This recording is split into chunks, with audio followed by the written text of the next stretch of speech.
నమస్తే, మా క్వాల్ స్టోర్ ఛానల్కి స్వాగతం. ఈరోజు మనం రాజసూయ యాగం గురించి తెలుసుకుందాము. ఆ రోజుల్లో ఎవరూ చేయనంత వైభవంగా ధర్మరాజు రాజసూయ యాగం చేశాడు. దేశంలోని రాజులందరూ ఆ యాగానికి వచ్చారు.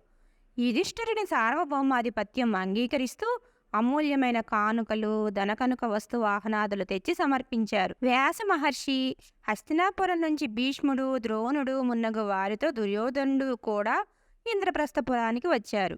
ఆ పట్టణం రెండవ వైకుంఠంలా శోభిల్లింది. చివరకు సభలో రాజులందర్నీ మర్యాద చేసి సత్కరించే సమయం వచ్చింది. మొదట ఎవరిని పూజించి గౌరవించాలి అన్న ప్రశ్న బయలుదేరింది. ఈ విషయంలో కురువృద్ధుడైన భీష్మాచార్యుల వారిని సలహా అడిగాడు ధర్మరాజు. అగ్రతాంబూలం అందుకోవడానికి శ్రీకృష్ణుడు అన్ని విధాలా అర్హుడని భీష్ముడు చెప్పాడు. అలాగే ధర్మరాజు శ్రీకృష్ణుణ్ణి మొదట పూజించాడు. అన్నగారి ఆదేశానుసారం సహదేవుడు శ్రీకృష్ణుణ్ణి ఉన్నతాసనంపై కూర్చోబెట్టి యథావిధిగా గోవును, మధుపర్కాన్ని సమర్పించి అర్ఘ్యపాద్యాదులతో పూజ చేశాడు. వెంటనే సభలో కలకలం బయలుదేరింది. శ్రీకృష్ణుణ్ణి మొదట గౌరవించడం సభలో ఈర్ష్యాసువులైన కొందరు రాజులకు గిట్టలేదు. ముఖ్యంగా చేదీ రాజైన శిశుపాలుడు లేచి ఇందుకు తీవ్రమైన అభ్యంతరం తెలిపాడు. గొల్లవాడు, చోరుడు, మాయగాడు అయిన శ్రీకృష్ణుడు అగ్రతాంబూలాన్ని అందుకోవడానికి ఏ విధంగానూ తగడని అతడు సభలో ప్రకటించాడు. కృష్ణుడి కన్నా యోగ్యులు, గొప్పవారు అయిన రాజులు సభలో అనేక మంది ఉన్నారని చెప్పాడు. కొద్దిమంది రాజులు అతని సూచనలు సమర్థించారు కూడా. అంతటి భీష్ముడికి, శిశుపాలుడికి వాగ్వాదం జరిగింది. శిశుపాలుడి వాదనను భీష్ముడు ఖండించాడు. కృష్ణుడు అందరికంటే ఎలా యోగ్యుడో వివరించాడు. ద్రోణుడు, కృపాచార్యుడు మున్నగ వారు కూడా భీష్ముడి వాదనను బలపరిచారు. అయినా శిశుపాలుడు ఊరుకోలేదు. అతను భీష్మ ద్రోణులను, పాండవులను నిందించాడు. కృష్ణుణ్ణి అనరాని మాటలు అన్నాడు. ధర్మరాజు ఎంత బతిమాలినా వినకుండా సభ నుంచి లేచి వెళ్ళిపోయాడు. అతనితో పాటు అతనికి ఆప్తులైన మరికొందరు రాజులు కూడా సభ నుంచి నిష్క్రమించారు. ఈ ఆగడం చూచి శ్రీకృష్ణుడు ఇక సహించలేకపోయాడు. తననే కాకుండా సభనే అవమానపరిచిన శిశుపాలుడిని ఎదుర్కొన్నాడు. అప్పుడు శిశుపాలుడికి, శ్రీకృష్ణుడికి పెద్ద యుద్ధం జరిగింది. చివరికి కృష్ణుడు చక్రాయుధంతో శిశుపాలుడి శిరస్సును ఖండించాడు. ఈ శిశుపాలుడు కృష్ణుడి మేనత్త అయిన సాత్వతి కొడుకు. పూర్వజన్మలో ఇతను హిరణ్యకశ్యపుడు. అందుకే విష్ణువుపై తను విరోధం పెట్టుకున్నాడు. శిశుపాలుడు పుట్టినప్పుడు 4 చేతులు, నొసట 3వ కన్ను ఉన్నాయి.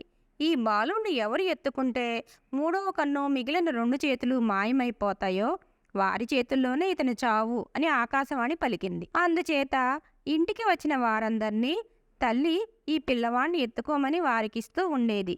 శ్రీకృష్ణుడు ఒకనాడు మేనత్త ఇంటికి వచ్చాడు. శిశుపాలుణ్ణి ఆమె అతని చేతికిచ్చింది.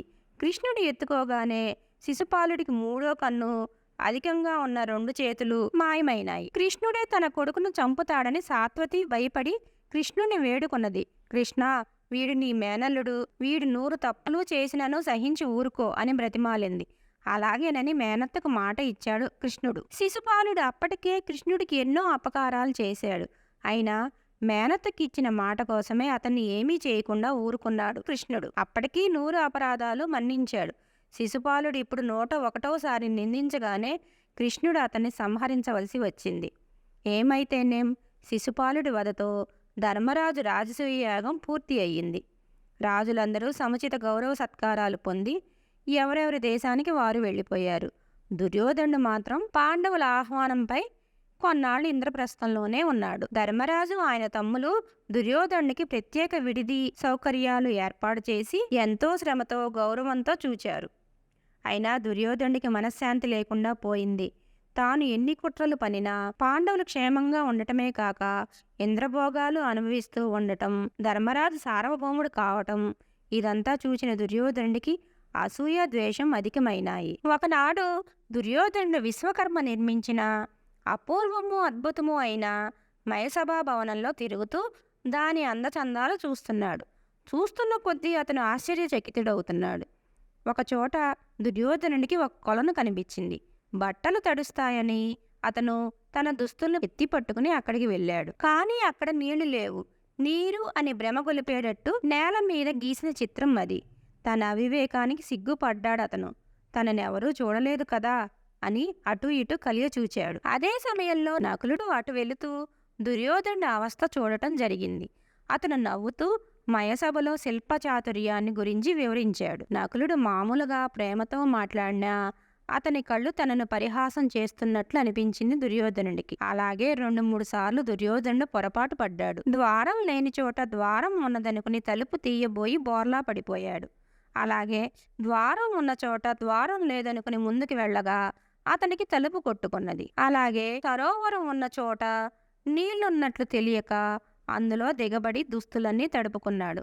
ఈ సందర్భాలన్నిట్లోనూ భీముడు తదితరులు తనను చూచి పరిహాసంగా నవ్వడం అతను గమనించాడు. ముఖ్యంగా పై అంతస్తులో నిలుచుని ఉన్న ద్రౌపది, ఇతర అంతఃపుర స్త్రీలు పకపకా నవ్వడం అతని చెవిన పడింది. మానధనుడైన దుర్యోధనుడు ఎక్కడలేని అవమానంతో కృంగిపోయాడు. రారాజునైన నాకు ఇంతటి అవమానమా? పాండవులకింతటి కండకావరమా? ద్రౌపది నన్ను చూచి పరిహసిస్తుందా? రాజ్యవైభవం, ఈ సంపద ఇవే కదా పాండవులు గర్వంతో విరవేగటానికి కారణాలు. ఇది నేను సహించలేను అని దుర్యోధనుడు తనలో తాను కుమిలిపోసాగాడు. క్రోధం, ద్వేషం, అసూయ, మత్సరం అన్నీ ఒక్కసారిగా అతన్ని చుట్టుముట్టాయి. అతని హృదయం పరాభవాగ్నితో జలించిపోతున్నది. ప్రతీకార వాంఛ ప్రబలింది. కంటి మీద కునుకు లేదు. ఆహారం రుచించడం లేదు. దుర్భరమైన హృదయభారంతో హస్తినాపురానికి తిరిగి వచ్చాడు. ఇంద్రప్రస్థంలో ధర్మరాజుకు కూడా శాంతి లేదు. రాజసూయ యాగం చేసి సార్వభౌమాధిపత్యం పొందినా ఆయనకు సంతోషం లభించలేదు. వ్యాస మహర్షి రానున్న రోజులు చాలా కష్టపు రోజులని, కౌరవ వంశం నశించే కాలం దాపురించిందని సూచించడం వల్ల ధర్మరాజుకి మనశ్శాంతి లేకుండా పోయింది. మనసులో బాధపడుతూ ఎవరితోనూ ఈ విషయం చెప్పకుండా కాలానికి అందరూ బద్దులనే నిర్ణయంతో, విరక్తితో ఎవరు ఏం చెప్పినా అడ్డు చెప్పకుండా ఒక సాధనంలా అన్ని కార్యాలు నిర్వర్తిస్తూ వచ్చాడు. మరిన్ని విశేషాలతో నెక్స్ట్ వీడియోలో కలుసుకుందాం. ఈ వీడియో కనుక మీకు నచ్చినట్లయితే లైక్ చేయండి, షేర్ చేయండి, సబ్స్క్రైబ్ చేయండి. అలాగే పక్కనే ఉన్న బెల్ ఐకాన్ని క్లిక్ చేయడం మర్చిపోకండి.